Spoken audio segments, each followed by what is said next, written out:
Here's every book I read in 2025 and what I rate it out of 5 stars.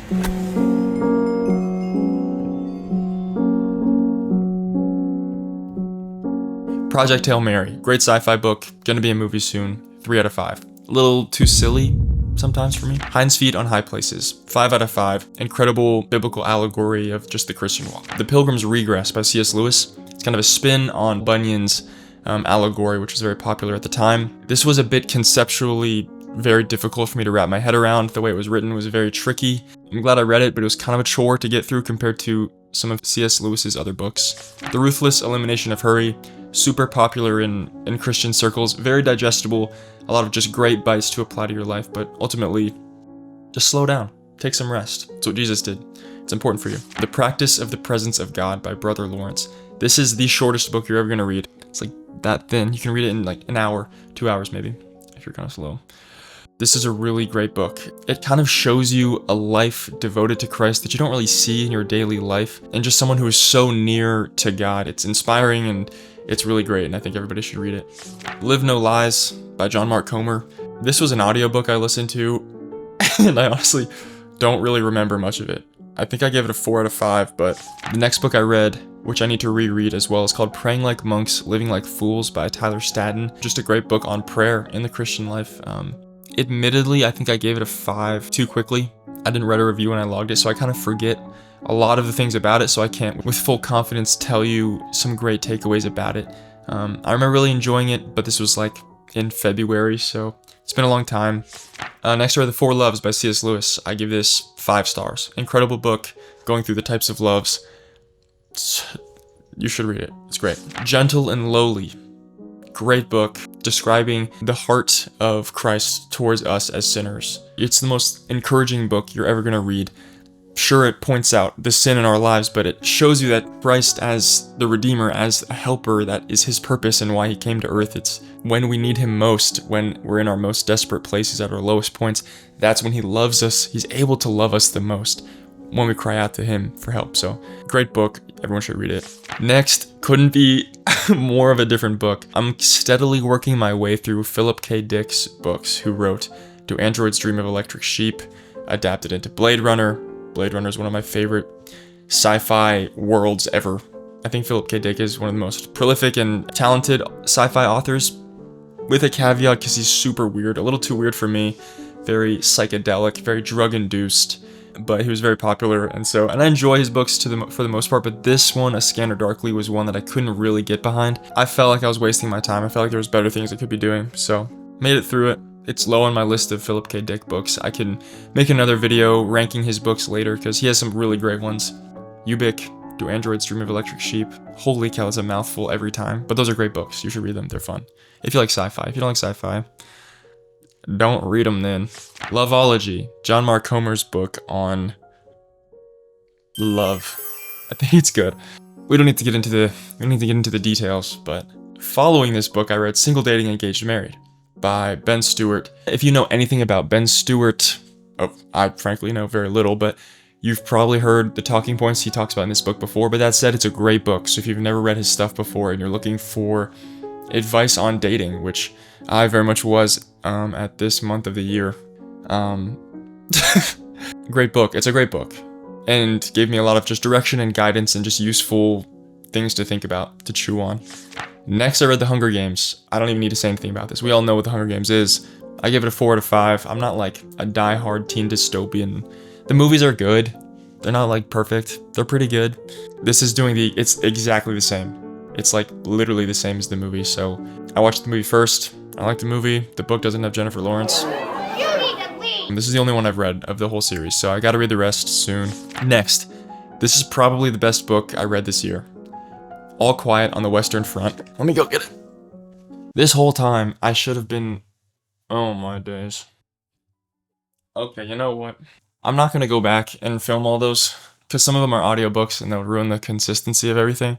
But this book, this is one of the best books I've ever read. Do I dare say that? Certainly the best war-centric story I've ever read. And it's translated from Polish, I believe. I finished this book sitting on an airplane, flying home to the United States from, not important, Europe. Anyway, I was crying when I flipped the page to turn through the cover, and then the flight attendant came and I had to like stifle my tears. Yeah, incredible book. I think largely because I haven't read really many other war novels, and I think this one is just particularly impactful and emotional and visceral. The descriptions of just being a soldier on the ground. It follows this guy named Paul in the German army in World War I, and just the emotional toll it takes on him, just being just a boy younger than me. It made it very tangible for me to connect with his character and just feel his pain and understand what he's going through, but then multiplying it by 100 because the psychological effects of being so young and going through this terrible war, it's insane, it's insurmountable, it ruins the rest of your life. His life had never begun and before it was over. And so he's just left to live the rest of his life. I don't know. But I recommend it a lot. I would definitely recommend it. Sorry, I'm like, so far. Hello? I'm gonna need to read the movie next. Let me just read the movie next. Go ahead and watch the book, read the movie, and then maybe I'll write a YouTube video about it next. Unscripted stuff is not my thing, but that's what I'm trying, and it's very hard. Next. Do I get it? Yeah, I'll get it. Boom. Jane Austen, Sense and Sensibility. Been on a consistent Jane Austen, it's not a kick, it's a steady plod over the years. Sense and Sensibility is awesome. It's long, it's great, it's rewarding. I think Pride and Prejudice is still my favorite. I read that 2 years ago, I want to say. I love Pride and Prejudice. Just super fun. Like these are the kind of books that people are gonna write off because of the prose, just Jane Austen's writing style, but they're gonna miss out on so much humor. Jane Austen is a hilarious author. You're gonna be laughing if you take the time to actually read this book. The complexity of all the relationship dynamics that ebb and flow, and just there's so much drama. It's like, it's gripping. It's like you're telling me you'd rather watch Love Island than read this? Okay, that's a bad example because everyone's gonna say yes. It's different. It's not, Love Island's not my thing. I'll read this book though. 5 out of 5. Great book. Phenomenal. Next, I don't have a physical. Flow My Tears, The Policeman Said by Philip K. Dick. This is a better one. This is a top 3 Philip K. Dick in my opinion. Super interesting. Less druggy and sexual than A Scanner Darkly. Obviously, those are still elements in it because they're in all of his books.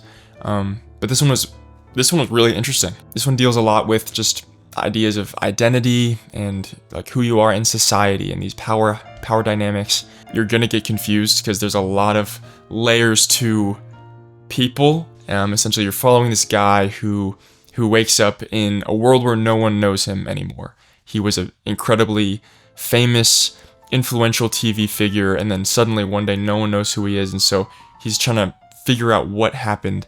I did give it a 3 out of 5. I think there's still a lot of elements that just didn't really work for me. Fun one though. As you'll notice, the reading genres that I've read this year were all over the board. We've got like Christian self-help and dating, and then we've got like 70s drug-induced sci-fi, which I don't really know if that's good, but reading has to be fun. I think if you're someone who only reads self-help books, I'm not gonna like make any broad statements and say anything as definitive fact, but I think you have to have variety in reading, just as with movies or any form of entertainment. If you just watch the same kind of video or same kind of movie over and over, or the same movie over and over, you're just gonna get burned out. You're gonna lose the enjoyment and the fun of it.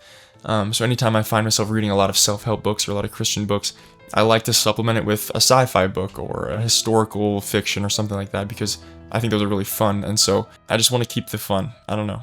Keep the fun, you know? Okay, next. There was a bit of a hiatus at this point in the year. I took a few months, I wasn't reading, but then I came back with Fahrenheit 451. It was on my list for years. Every single person I talked to said that they read it in high school, which I was like, okay, great. And I understand why. I think this is probably the best book you could give to like a 15-year-old to introduce these ideas of a society that controls opinion and knowledge, to create a society where no one can be offended by anything and we're all in the same even playing field and no one is special and you're not allowed to think for yourself. And just the dangers that come with that kind of world. Guy Montag is a great protagonist. I think it's written very well. It's a lot shorter than I expected it to be, but it ends essentially how you would expect. It's nothing revolutionary. It just drives home the message that it's so important for us to be able to think freely and express those thoughts and risk offending somebody. That's not the end of the world. And I think that's actually something that in our society right now that needs to be re-emphasized, because once you eliminate the ability to risk offending somebody, then who can say anything, you know? The next one's a fun one. Ender's Game. I searched high and low for this specific hardcover in bookshops nearby. I'm really glad I ended up finding it. This is a really cool book. I started reading it 2 years ago, and I dropped it and I put it on my shelf because I got bored. That's my bad. Finished it this year though. So glad I did, because the conclusion of this book is super fun. It gets so interesting, but I think my error with this book was having an idea of what was going to happen and having this expectation of some grand, typical sci-fi battle that would be very expansive, but that's not at all what happens in this book. You're following this boy named Ender, who's humanity's last hope essentially to defeat the alien force, the buggers. And I'm not going to spoil anything because I think it's totally worth you going to read it, but the majority of the book takes place in these battle sessions. You kind of exist in the training. It's less of a book about fighting the buggers, this alien enemy, and it's more about his fight internally with himself, about struggling to rise up to be the one to save humanity, which obviously comes with so much weight. Just don't go into it with the expectation of some grand, fleshed out, like Lord of the Rings kind of otherworldly experience. The science fiction of this book takes place within the normality and within the humanity. You're gonna feel comfortable. It concludes in a very captivating way. Just make sure you don't look at how much book is left when you read it. And the last book I've read so far this year is The Giver. This falls very closely in line with Fahrenheit 451 as a book people read even in middle school or in high school. And it makes a lot of sense because you're following this boy who's 12 years old named Jonas, who goes about this kind of journey selected again as this one individual who is given this special privilege to be the receiver. Basically, as the receiver, he is able to experience the memories of humanity past in a society currently which is devoid of color and emotion and is completely controlled. It's this controlled society. Jonas kind of discovers that the world as he knows it is not the world that it could be or the world that it was, and that he actually prefers the way of life that occurred in the past, even with the existence of so much pain and hurt that occurs in it, in war and all of these things that their society now protects them from, but is that actually worth it? I wish it was longer, actually. This book rushes at like breakneck pace, it feels like. There's not a lot of time to just linger and sit with the thoughts that are occurring and the events that are happening. I think this world is super captivating, and I wish it was a bit more fleshed out, but I give it a 4 out of 5. Probably should have read it when I was like 14 or something, but it's better late than never. And so,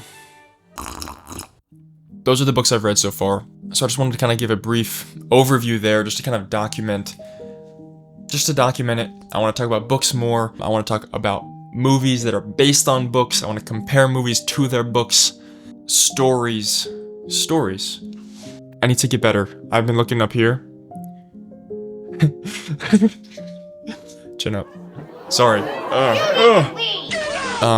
Okay, I gotta end this here. So,